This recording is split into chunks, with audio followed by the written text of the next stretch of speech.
Ali, the Complete Human, Introduction and Book Overview. Ali, the Complete Human.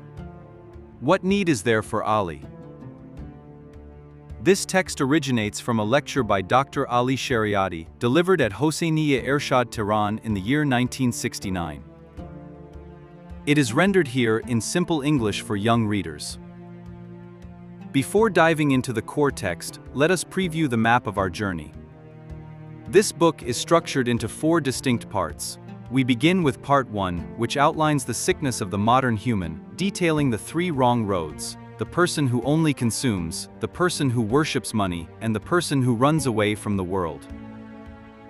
From there, Part 2 examines alienation and losing yourself, explaining what alienation means, followed by alienation by things, alienation by machines, and alienation by history and society.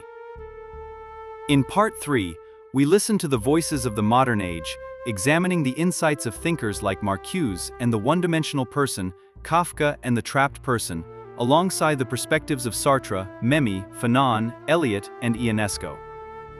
Finally, Part 4 presents Ali as the answer, illustrating why Ali is chosen above others and detailing his multifaceted life as a warrior, a thinker, a just ruler, a worker, a worshipper, and ultimately, the complete human.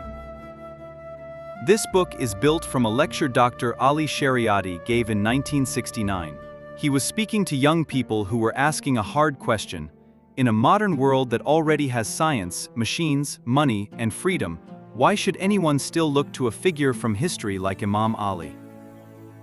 This English version keeps Shariati's own ideas, structure, and the thinkers he referred to.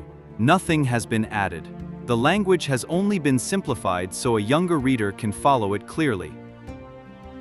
The central question of the book remains: modern life has given us many things, but has it given us a complete human being? And if not, where can we find one? Thank you for listening to Ali, the Complete Human. Subscribe to Go to Learning for more insightful audiobooks. Part 1. The Sickness of the Modern Human. This section details 3 wrong answers to the question, how should a person live? Chapter 1. The 3 Wrong Roads. Shariati begins by saying that the modern world offers a person mainly 3 ways of life. He believes all 3 are incomplete, and each one damages something important inside the human being. The first road is the road of consumption, where a person becomes whatever they buy, eat, wear, and own. The second road is the road of money, where a person spends their whole life gathering wealth, treating wealth itself as the ultimate goal. The third road is the road of escape, where a person turns away from the world entirely, hides in private worship or in silence, and leaves society to rot. Shariati argues that all 3 are failures of the human being. Each one trades away part of what makes a person whole. The remainder of Part 1 looks at each of these 3 roads carefully. Chapter 2.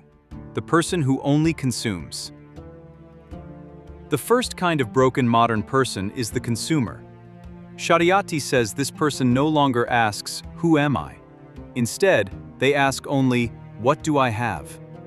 Their identity is built entirely out of products. They become what they purchase.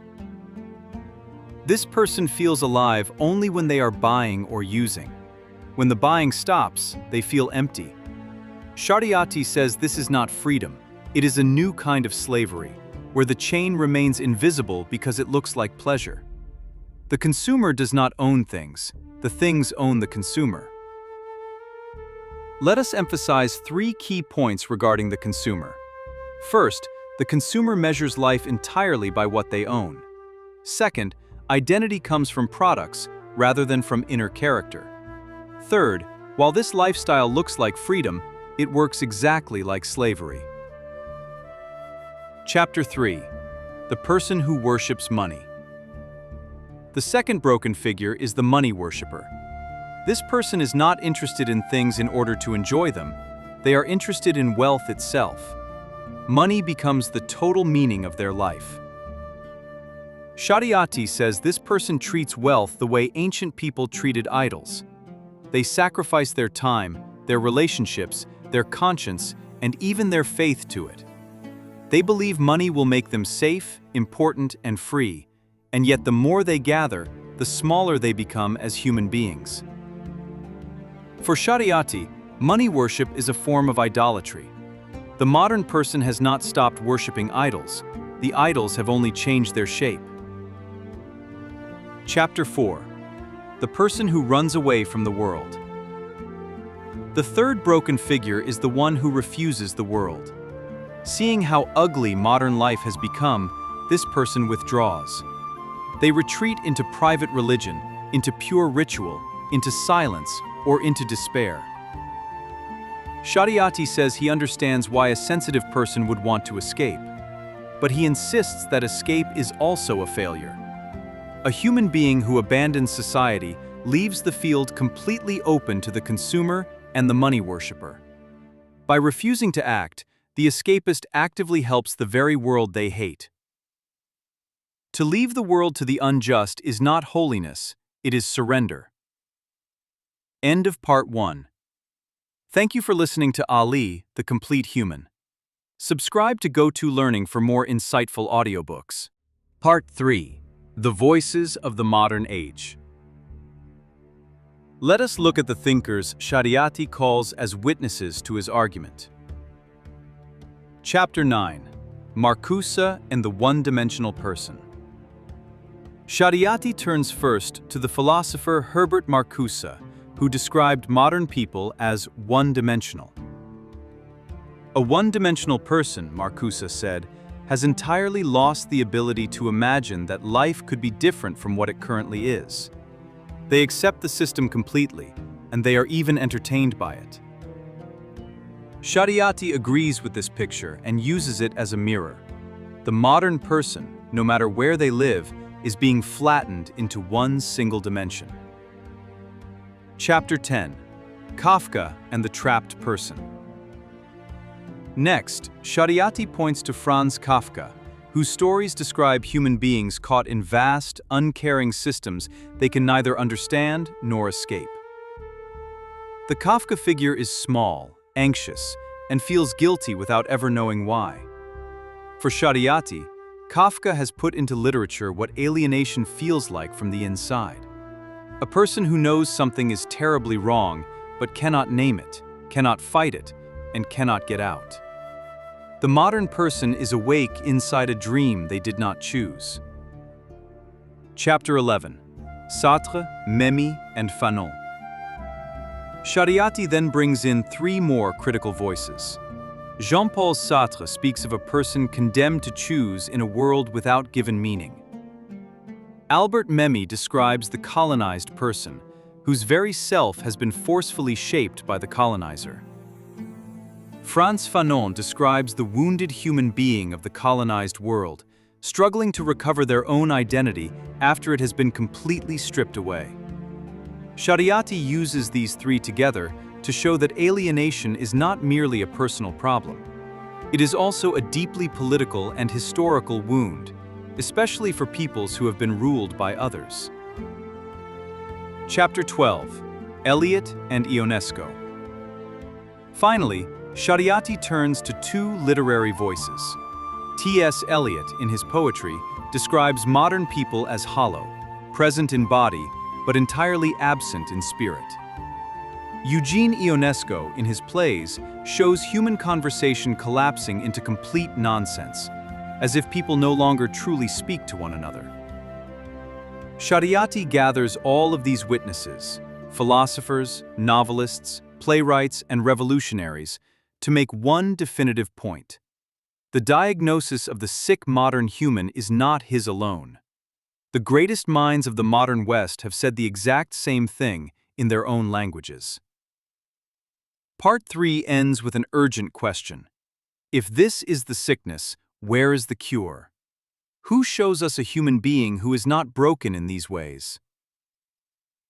End of Part 3. Thank you for listening to Ali, the Complete Human. Subscribe to Go-To Learning for more insightful audiobooks. Part 4. Ali, the Answer.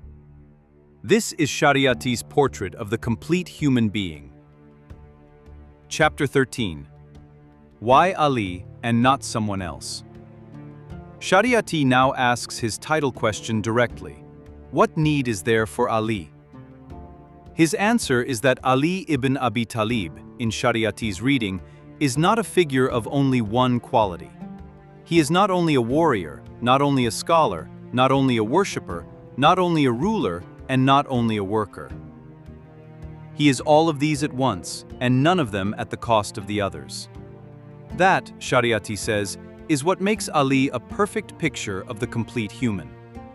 The modern world produces narrow specialists, each person highly developed in one direction and completely shrunk in every other. Ali is the absolute opposite, a human being developed fully in every direction without ever losing himself. Chapter 14. Ali the Warrior. Shariati first shows Ali as a man of profound courage and action.